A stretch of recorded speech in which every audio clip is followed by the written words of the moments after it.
Em nome do Pai, e do Filho e do Espírito Santo. Queridos fiéis, para este domingo adiantamos a solenidade de Nossa Senhora do Rosário, prevista para acontecer no próximo dia 7 de outubro.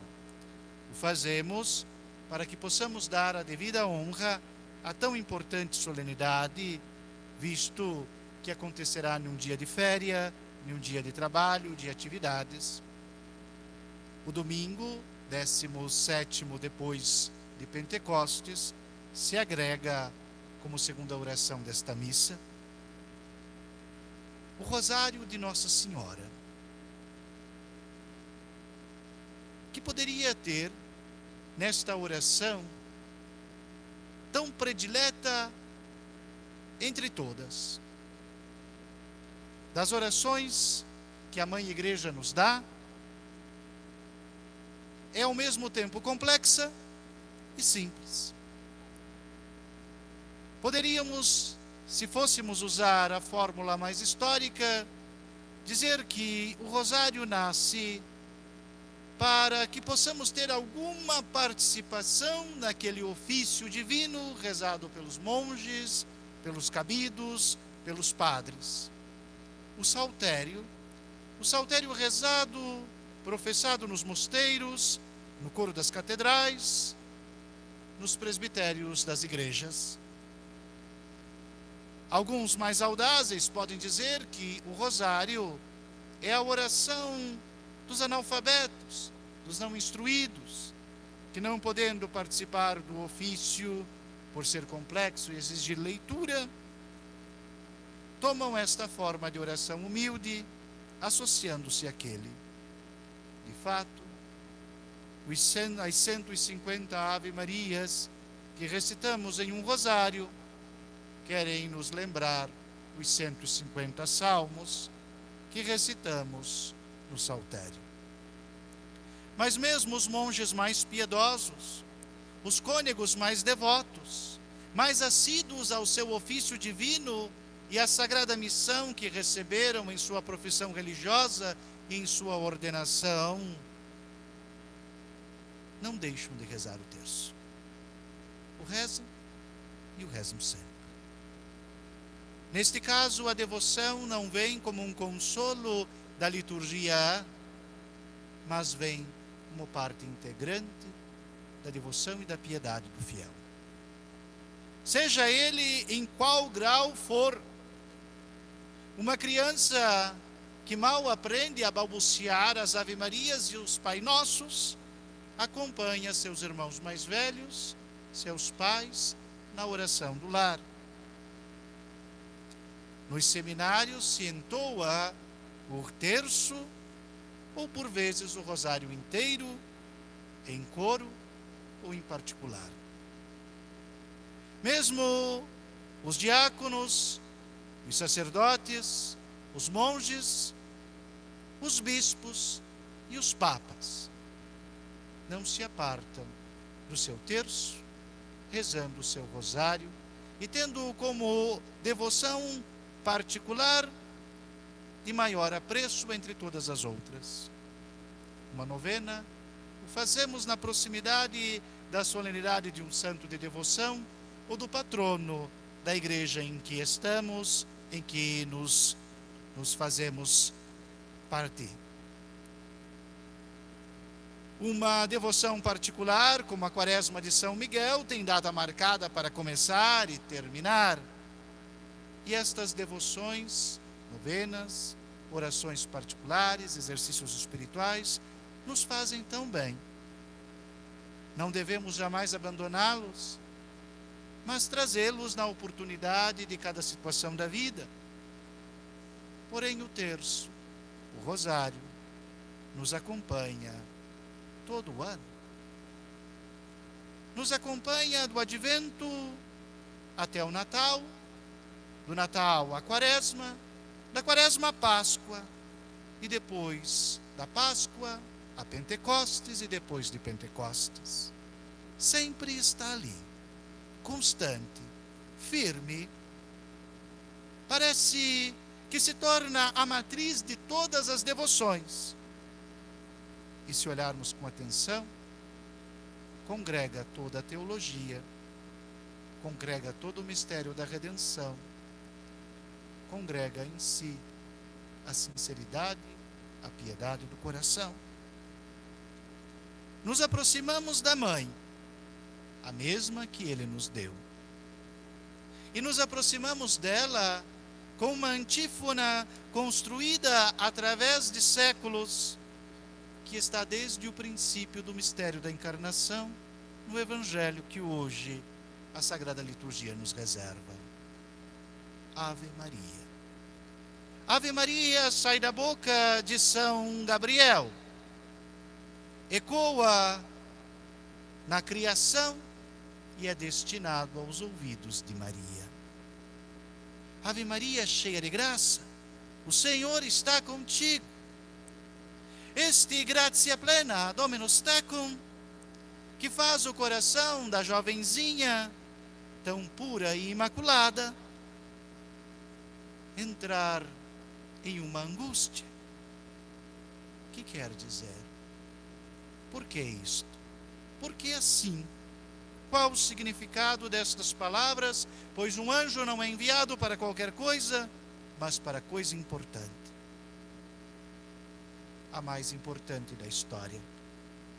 O ponto em que o céu e a terra se tocam e tudo se transforma. Aqui já se desvela aquele mistério que, escondido em Deus, não nos chega nem por profetas, nem por Moisés, nem pelos sábios de Israel. Chega pelo próprio embaixador de Deus, São Gabriel. Dado aquela que é chamada a ser a maior do povo de Israel e de toda a humanidade, a mãe do Senhor, a Virgem Maria. Palavras que entoamos tantas vezes, tão repetidas vezes, e que em nenhuma delas diminui sequer um tom de sua verdade. A ela agregamos aquela saudação da bem-aventurada Isabel ao receber a Virgem. Como posso merecer que a mãe do meu Senhor venha até mim? Bendita sois vós entre as mulheres.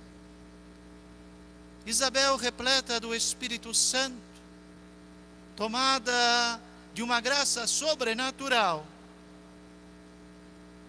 exclama esta verdade que eleva a Virgem sobre todo o restante da criação, sendo ela criatura e nunca deixando de ser, agora revestida de uma graça superior.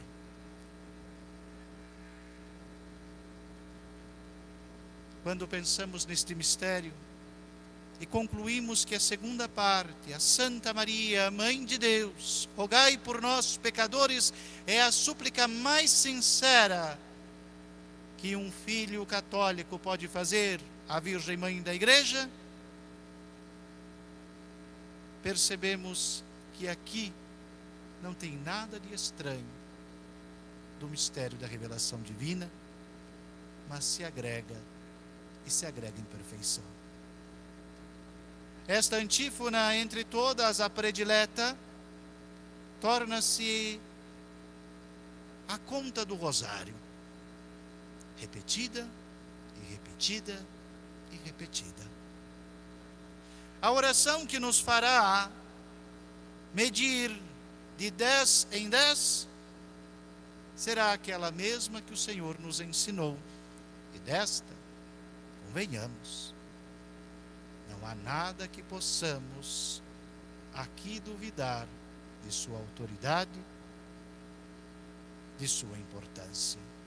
O Pai Nosso, que Cristo Nosso Senhor nos dá, e chamamos de oração mesma do Senhor.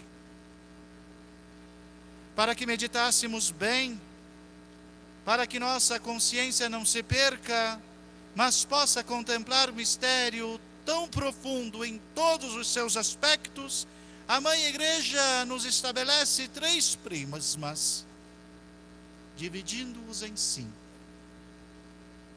Os mistérios da encarnação, chamados de gozosos, os mistérios da redenção, chamados de dolorosos, e aquela esperança futura, aquela graça que já se antecipa na mãe e no filho, e que faz parte do peregrinar da Igreja redimida, anunciante do Senhor, os gloriosos. Em cada um deles, da anunciação, a visita a Isabel, do nascimento em Belém, até a apresentação do Senhor no templo e a purificação da Virgem, chegando a mesmo a perda do menino no templo, a angústia do Senhor, sua agonia no Horto das Oliveiras, sua santíssima flagelação, sua coroação de espinhos. Havia cruzes do Senhor portando a cruz redentora do pretório até o Calvário. O Senhor pregado e morto na cruz. O túmulo aberto no dia glorioso de sua ressurreição. Sua ascensão ao mais alto dos céus, na glória à direita do Eterno Pai.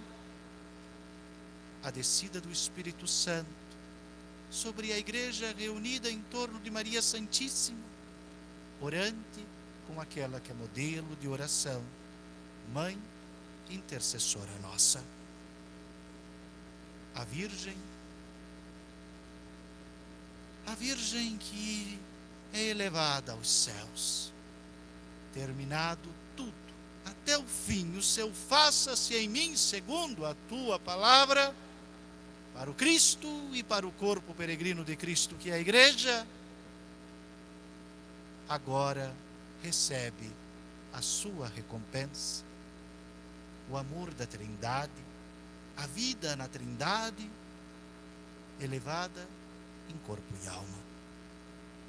E chegando, Senhora, tão importante no céu, chegando àquela que tanto serviu o Senhor de forma humilde na terra, agora, subindo acima do tempo e do espaço, entrando na eternidade e até mesmo os benditos anjos do céu, em todos os seus coros, em todos os seus graus, em todas as suas potências, tão magníficos que são, obras tão perfeitíssimas de Deus, vendo a Virgem chegar, prostram-se e a coroam. Rainha não só daquela criação terrena, mas desta celeste também, pois é mãe do Rei e Senhora de todo o criado. Ah, queridos fiéis, esta mesma Virgem Santíssima, cujo mistério do Cristo nos mostra tão elevada e augusta no céu, de tão humilde que se faz, é elevada a uma glória que até mesmo supera os anjos, não se cansa de olhar para nós ainda peregrinos em terra. Quantas são as suas intervenções na história? Quantas? Quantos são os seus rogos por nós no céu? Com que dedicação nos quer ver todos salvos e redimidos, participantes do mesmo mistério que meditamos em cada rosário, certos do fim último para o qual Deus nos criou, o céu. Em quantas de suas intervenções da história não nos diz: reze o terço, recite o rosário, persista na oração. Que poder é este que existe em uma oração capaz de fazer com que a Senhora do céu desça à terra? Que poder existe este em uma súplica, em uma oração, que faz com que o curso da história possa ser alterado? Não sei dizer. Todo o poder vem de Deus, e toda a graça nos vem pelo Cristo. Isto sabemos. E a Santa Teologia nos faz ter adesão de fé a esta verdade. Mas que podem palavras de um lábio humano, de um coração vacilante, de uma consciência que às vezes se perde no vazio das distrações, que pode este exercício que por vezes o fazemos de tão mau gosto, forçados por um princípio fundamental que viola até mesmo nossa vontade, mas persistindo nele. O sabemos que pode muito, seja em La Salette, seja em Lourdes, seja mesmo em Fátima, em todas elas. A persistência da Virgem Santíssima é uma só: entoem o rosário. Entoem para que o mal se afaste, para que a cólera de Deus se abrande, para que a guerra acabe e reine a paz. Parece que a oração constante e fervorosa, esta que o mesmo São Domingos recebeu das mãos imaculadas da Virgem Maria, tornam-se instrumento para dispensar sobre a terra, além da Sagrada Liturgia, além da missa mesma, além do mistério dos sacramentos, ao qual não discutimos de jeito nenhum sua eficácia e seu poder, pois são ação de Deus mesmo, e não meramente exercícios humanos. Mas parece que esta oração humilde e simples torna-se ela dispenseira de mistério redentor e de graça salvadora. Repito, até a criança que mal aprendeu a falar recita com seus irmãos e traz a redenção à terra. Que força grande tem! Não deixemos de rezá-la jamais. Não está separada da liturgia da igreja, não está separada da força dos sacramentos, muito pelo contrário.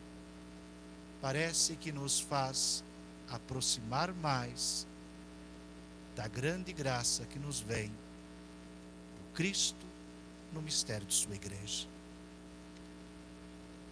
Quanto mais perigoso se torna o reino das trevas em nosso meio, maior deve ser o nosso empenho em oração, nos diz a Virgem.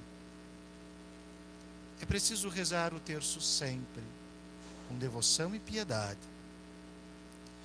Queridos fiéis, os próximos tempos podem ser muito difíceis.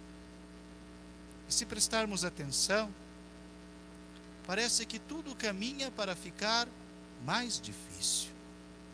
Que vamos nós fazer se amanhã a Rússia bombardear as capitais da Europa com material bélico atômico? Nos desesperar? Apostatar a fé? Matar os padres? Parece que sim. Muitos o farão. Que faremos nós se amanhã tornar-se mais difícil ser católico? Precisarmos disfarçar nossa fé e nos esconder em catacumbas? Apostataremos a Cristo e a Igreja? Não existe mal maior que este. Que poderá nos separar do amor de Cristo? Fome, frio, espada, a fúria dos homens, a morte? Nada disso nos pode separar do amor de Cristo por nós. Só a apostasia pode nos separar do amor de Cristo por nós. Que faremos nós se os tempos se tornam difíceis? O mesmo que fizemos hoje e ontem. Rezaremos o terço. E o rezaremos com devoção e piedade. Por nós e por aqueles que pertencem a Deus. Pelo fim do mal, pelo recuo do reino de Satanás, pelo avanço do reino de Cristo sobre toda a terra. E não o fazemos sozinhos, fazemos como a Ave Maria, cheia de graça, cujo Deus sempre está com ela e com ela conosco. Louvado seja nosso Senhor Jesus Cristo.